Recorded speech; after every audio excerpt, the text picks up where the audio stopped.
డీటెయిల్స్లోకి వెళ్తే Serilingampally BRS MLA Arikapudi Gandhi ఈరోజు కాంగ్రెస్ పార్టీలో చేరనున్నారు. సీఎం రేవంత్ రెడ్డి, తెలంగాణ కాంగ్రెస్ ఇన్ఛార్జ్ దీపాదాస్ మున్షి సమక్షంలో కాంగ్రెస్ కండువా కప్పుకుంటారు. ఆయన తర్వాత మరికొందరు కూడా బీఆర్ఎస్ను వీడుతారు అనే ప్రచారం జరుగుతోంది.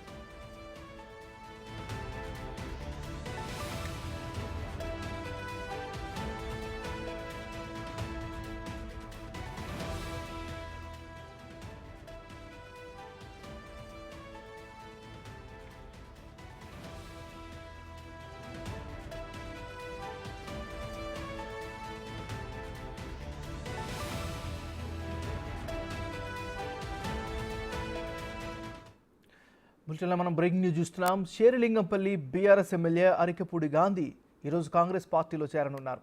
సీఎం రేవంత్ రెడ్డి, తెలంగాణ కాంగ్రెస్ ఇన్ఛార్జి దీపాదాస్ మున్షి సమక్షంలో కాంగ్రెస్ కండువా కప్పుకోనున్నారు. ఆయన తర్వాత మరికొందరు కూడా బీఆర్ఎస్ను వీడుతారు అనే ప్రచారం జరుగుతోంది. ఇక ఇదే అంశానికి సంబంధించి మరింత తాజా సమాచారాన్ని మరి రిపోర్టర్ రానా లైవ్లో అందిస్తారు. రానా, చెప్పండి.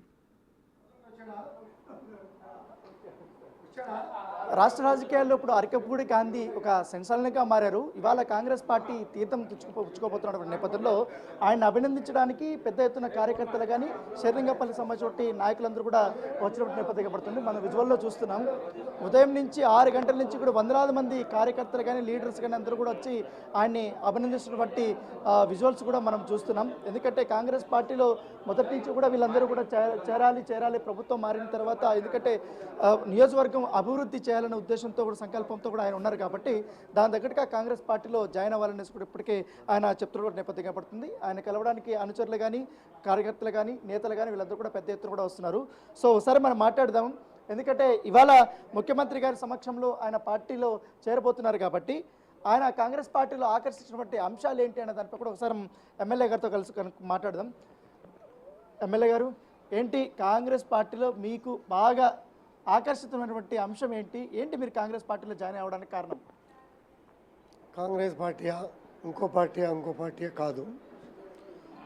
నా టార్గెట్, నా మనస్తత్వం, నా ప్రజలు, నా కాన్స్టిట్యున్సీ అభివృద్ధి కోరుకుంటా.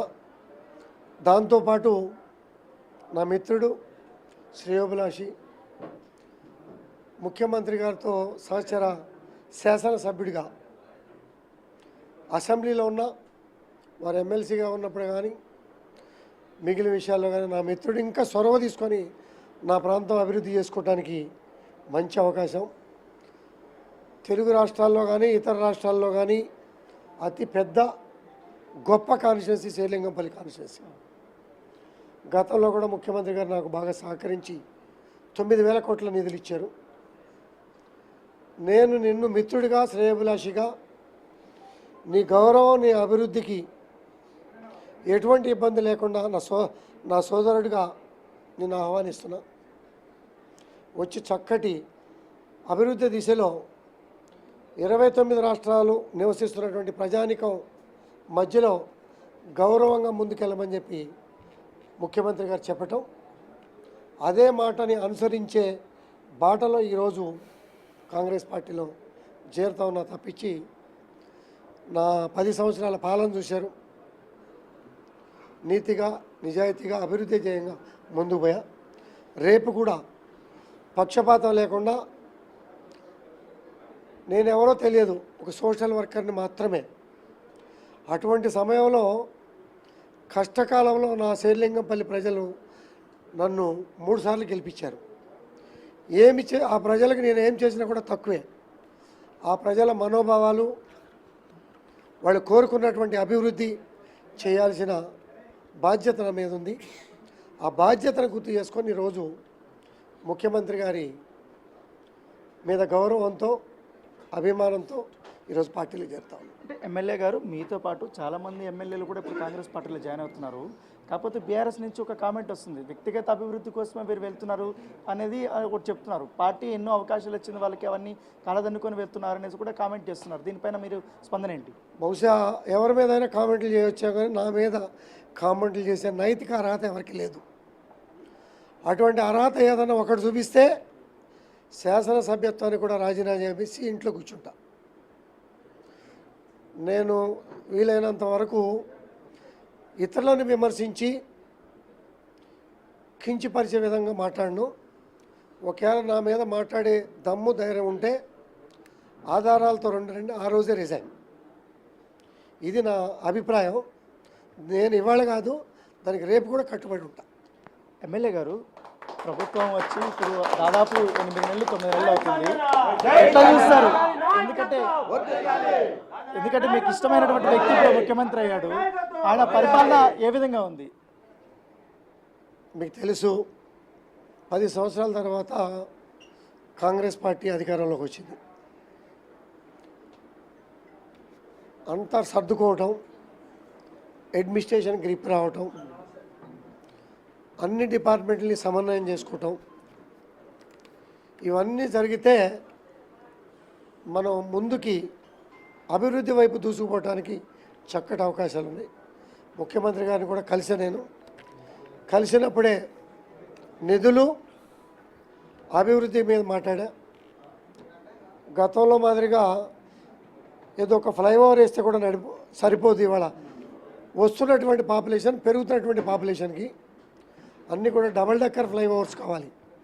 మీద మెట్రో నడవాలి, కింద ఫ్లైఓవర్ మీద వెహికల్స్ మూవ్ అవ్వాలి, రోడ్లుగా ఉండాలా అనే ఆలోచన కూడా నేను ముఖ్యమంత్రి గారికి చెప్పా. ఫస్ట్ నీ దగ్గర Miyapur to BHEL double decker flyover కూడా మనం ప్లాన్ చేద్దామని చెప్పి కూడా ముఖ్యమంత్రి గారు చెప్పడం కూడా జరిగింది. నేను గతంలో కూడా ఎన్నోసార్లు అసెంబ్లీలో మాట్లాడా. అన్ని కాన్స్టిట్యున్సీల పరిస్థితి వేరు, నా కాన్స్టిట్యున్సీ పరిస్థితి వేరు.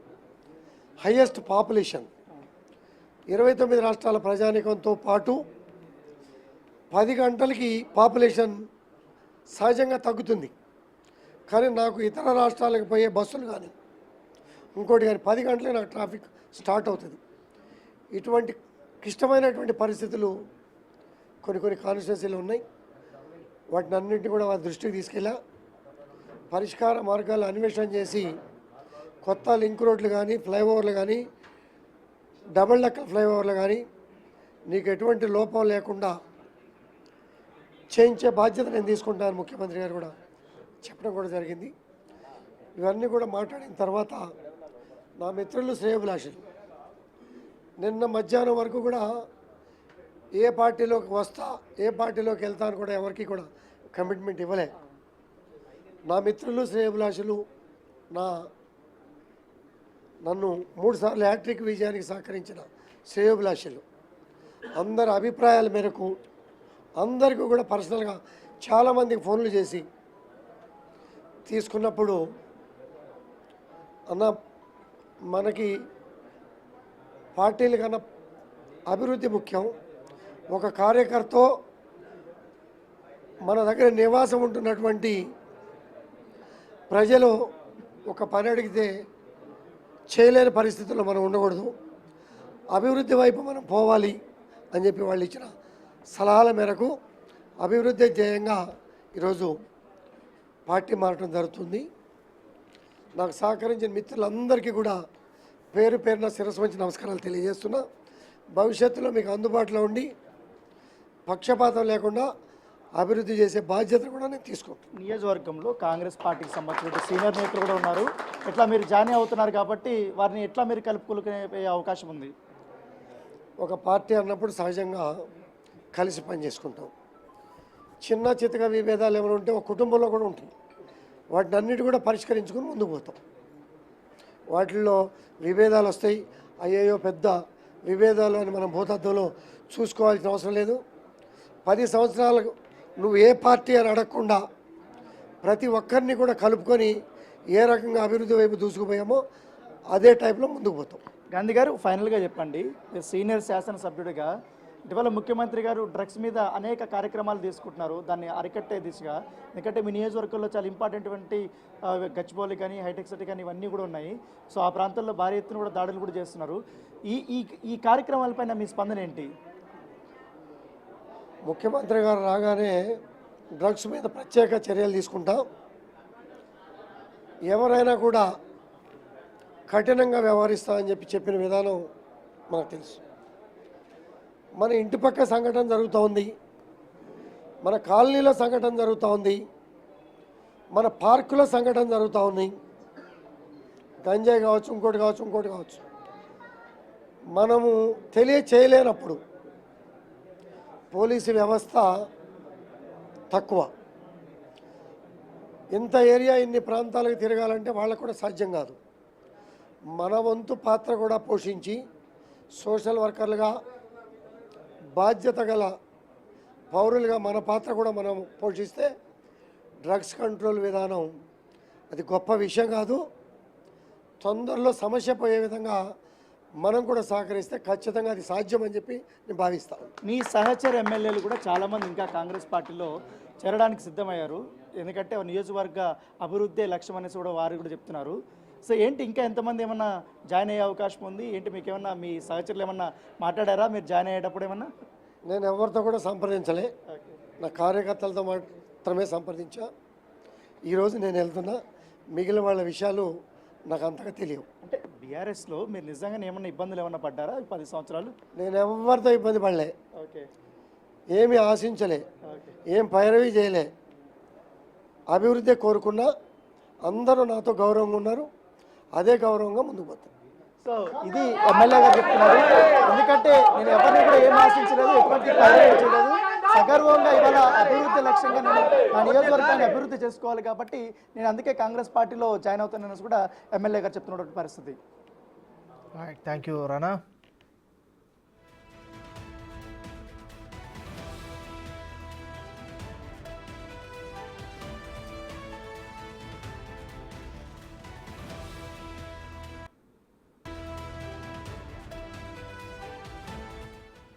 ప్లీజ్ పార్టీ మారొద్దు, మనకు మంచి రోజులు వస్తాయి, మళ్ళీ అధికారంలోకి వస్తాం, ఇలా ఎమ్మెల్యేలను కేసీఆర్ బుజ్జగిస్తున్నా కాంగ్రెస్లోకి వలసలు మాత్రం ఆగడం లేదు.